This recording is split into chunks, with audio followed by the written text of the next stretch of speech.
Assalamualaikum warahmatullahi wabarakatuh. Selamat datang kembali di video saya. Pada video kali ini saya akan menjelaskan cara perhitungan subnetting menggunakan metode VLSM pada alamat IP kelas C. Ini melanjutkan video saya sebelumnya tentang perhitungan subnetting menggunakan metode CIDR. Untuk kali ini perhitungan dengan VLSM, contoh soalnya sebagai berikut. Ada sebuah sekolah yang mendapatkan alamat IP 192.168.100.1/nya 24. Nah, alamat IP tersebut akan dipecah untuk disetting pada PC di ruang lab dan ruang guru TKJ. Untuk pembagian host pada masing-masing ruang adalah sebagai berikut. Ruang guru ada 8 host, ruang server ada 3 host, lab 1 ada 18 host, lab 2 ada 45 host, lab 3 ada 28 host. Pertanyaannya, alamat IP berapa saja yang bisa dipakai di masing-masing ruangan? Pertama, untuk memudahkan perhitungan, disiapkan dulu tabel subnetting, yaitu tabel yang berisi total IP atau blok subnet, banyaknya host, dan banyaknya subnet untuk masing-masing prefix kelas C, yaitu dari /24 sampai /30. Nah, tabel subnetting ini bisa kita gunakan agar perhitungan subnetting VLSM itu lebih mudah. Untuk langkah perhitungannya, yang pertama kita urutkan dari yang membutuhkan host paling banyak. Nah, ini di sebelah kiri ini ada ruangan-ruangannya dan hostnya yang belum diurutkan. Ruang guru ada 8 dan seterusnya. Di ruang lab 3 ada 28 host. Kita urutkan mulai dari yang paling besar.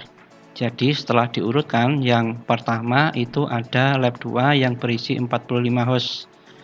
Kemudian ada lab 3 yang berisi 28 host. Lab 1 18 host. Kemudian ruang guru 18 host. Kemudian ruang server ada 3 host. Kenapa kita urutkan dulu? Karena subnetting itu kan memecah network menjadi network yang lebih kecil. Jadi dari /24 untuk contohnya kita pecah dulu, misal jadi /25. Kemudian kalau ada yang lebih kecil lagi dipecah lagi ke /26 dan seterusnya. Nah, setelah diurutkan, langkah selanjutnya adalah menentukan prefix yang digunakan. Nah, ini untuk yang sudah urut sesuai dengan banyaknya host yang digunakan.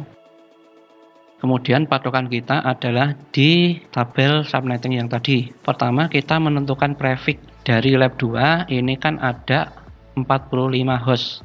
Kita cari banyaknya host yang ada di sini, mana yang bisa masuk 45 host. Dan sisa yang tidak digunakan itu tidak terlalu banyak. Cara mencarinya kita cek dulu dari ini yang paling atas /24, 254 host, ini masih masuk. Cek di bawahnya 126, ini juga masih bisa digunakan. Cek di bawahnya ada 62 host, ini juga masih bisa digunakan. Dicek di bawahnya ada 30 host, ini sudah tidak cukup. Berarti untuk lab 2 menggunakan /26 yang berisi 62 host. /26. Kemudian untuk lab 3 caranya sama seperti tadi. Kita cek ini di /27, ini ada 30 host, itu masih bisa masuk.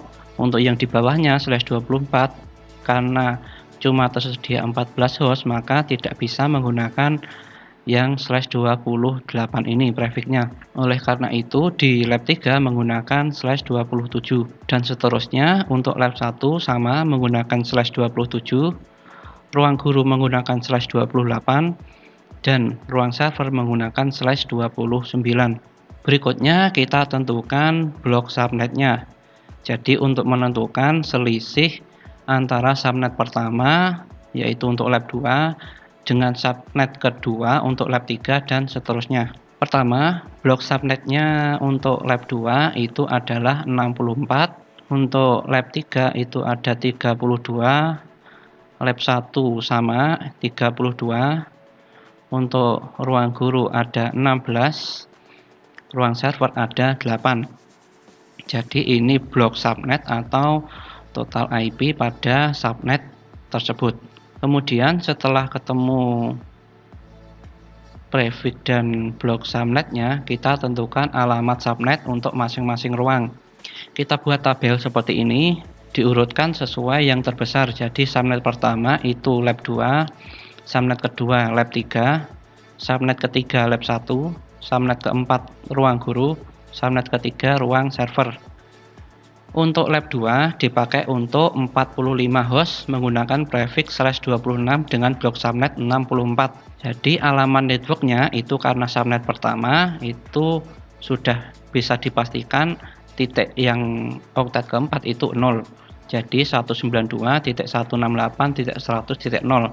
Kemudian karena ini blok subnetnya 64, berarti selisih antara lab 2 dengan lab 3 adalah 64. Jadi di sini 0 kita tambahkan 64. Hasilnya 192.168.100.64. Ini untuk subnet kedua. Berikutnya kita hitung untuk lab 3 ada 28 host dan lab 1 untuk 18 host. Dua buah lab ini sama-sama menggunakan prefix /27 dengan blok subnet 32. Jadi selisih antara subnet kedua dengan subnet ketiga adalah 32. Artinya 64 kita tambahkan 32 sama dengan 96. Kemudian di subnet ketiga ruang lab 1 sama selisihnya adalah 32. Jadi di sini kita tambahkan 32. Oleh karena itu subnet keempat adalah 192.168.100.128.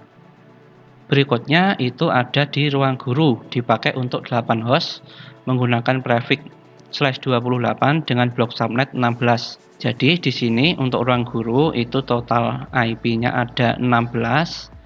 Berarti selisihnya ada 128 ditambah 16. Subnet kelimanya dimulai dari 192.168.100.144. Kemudian yang terakhir itu untuk ruang server. Ruang server itu dipakai untuk 3 host yang menggunakan prefix /29 dengan blok subnet 8. Jadi karena ini sudah subnet terakhir, maka di sini kita menentukan alamat IP yang tidak digunakan alias bisa untuk cadangan sewaktu-waktu ada penambahan jaringan. Jadi di sini 144 ditambahkan dengan 8 hasilnya adalah 192.168.100.152. Jadi ini nanti alamat IP dari 192.168.100.152 sampai terakhir itu tidak digunakan. Kemudian berikutnya itu menentukan alamat broadcast masing-masing ruang. Alamat broadcast itu diambil dari alamat subnet berikutnya dikurangi 1. Untuk broadcast pertama didapat dari subnet kedua yang 64 ini dikurangi 1 adalah 63 diisikan di alamat broadcast pertama. Untuk alamat broadcast kedua diambil dari alamat subnet ketiga dikurangi 1, hasilnya adalah 95. Dan selanjutnya untuk broadcast ketiga itu 127, broadcast keempat itu 143, broadcast kelima itu 151. Sedangkan broadcast terakhir yang tidak dipakai tadi yang untuk cadangan itu titiknya 255.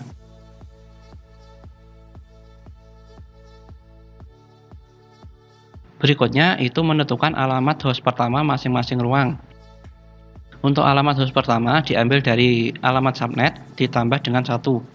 Jadi ini 192.168.100.0 ditambah 1 hasilnya menjadi 192.168.100.1. Dan selanjutnya untuk host pertama subnet kedua titik 65, host pertama subnet ketiga titik 97, host pertama subnet keempat titik 129, host pertama subnet kelima titik 145.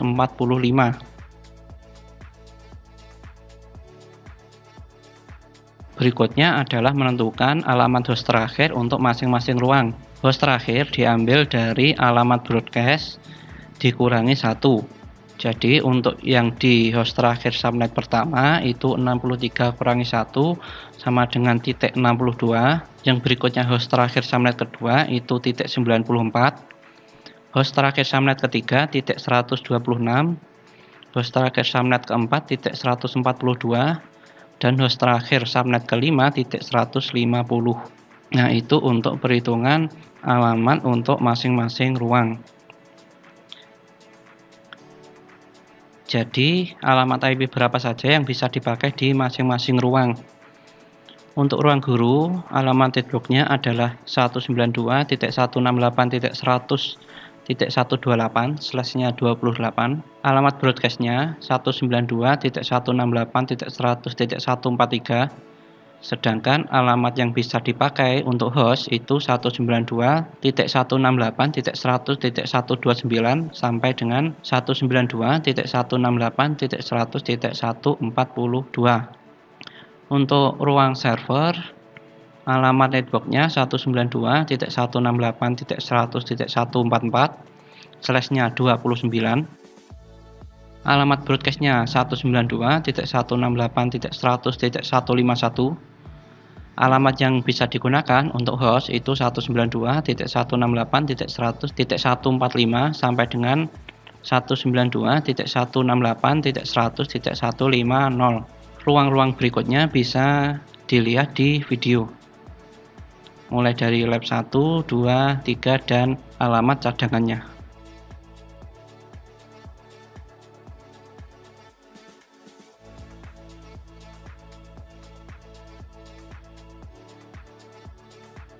Nah, jadi seperti itu cara perhitungan subnetting dengan metode VLSM.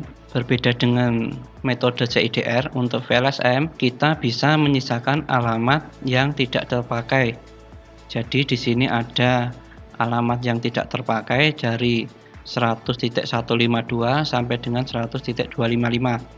Misalnya ada penambahan alamat baru, maka kita bisa memakai alamat IP cadangan tersebut.